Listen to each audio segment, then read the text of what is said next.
वाड्याचा शापित सावकार.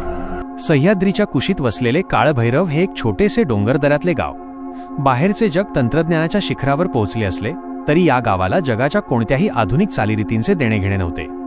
गावात आजही शतकानुशतके चालत आलेले नियम आणि कडक रीतिरिवाज पाळले जात.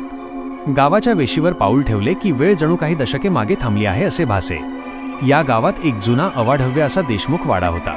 या वाड्याची आणि तिथे राहणाऱ्या सयाजीराव सावकाराची महती आणि दहशत संपूर्ण पंचक्रोशीत होती. मात्र या वाड्याचे एक असे रहस्य होते जे गावकऱ्यांनी काळजाच्या खोल कपाटात बंद करून ठेवले होते. सयाजीराव सावकार हा सामान्य माणूस नव्हता.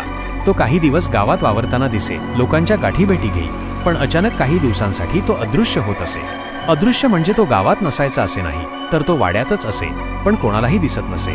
जेव्हा सावकार अदृश्य अवस्थेत असे तेव्हा वाड्याचे दरवाजे आपोआप उघडत मिटत, आतून हुकम सुटल्याचे आवाज येत आणि सावकाराच्या खडावांचा आवाज हवेत घुमत असे. मात्र तिथे माणूस म्हणून कोणीही दिसत नसे. या अदृश्य अवतारातही सावकाराचा दरारा कायम असे.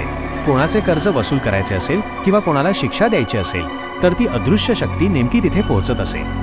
गावातील प्रत्येक माणसाला हे ठाऊक होते, पण कुणीही याबद्दल चुकूनही वाच्यता करत नसे. वाड्याच्या भिंतींना कान असतात आणि सावकाराला हजारो डोळे असे गावात म्हटले जाई.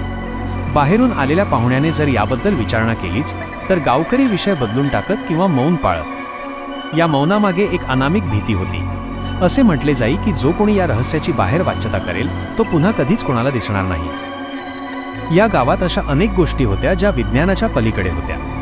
अमावस्येच्या रात्री वाड्याच्या मागील डोंगरातून निघणारे निळे प्रकाश किरण असोत किंवा गावातील मंदिरात न वाजता ऐकू येणाऱ्या घंटा, प्रत्येक रहस्याचा धागा त्या अदृश्य सावकाराशी जोडलेला होता.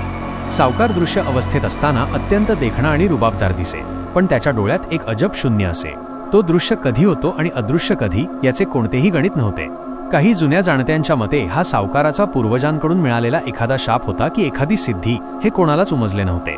काळभैरव गावातील हे गूढ आजही त्या डोंगर रांगांमध्ये लपलेले आहे, जिथे बाहेरच्या जगाला प्रवेश मिळणे अशक्य आहे. जर तुम्हाला हा व्हिडिओ आवडला असेल तर नक्की लाईक करा, मित्रांना शेअर करा आणि तुमच्या प्रतिक्रिया कमेंटमध्ये कळवा. अशाच आणखी मनोरंजक व्हिडिओंसाठी चॅनलला सबस्क्राईब करायला विसरू नका. धन्यवाद.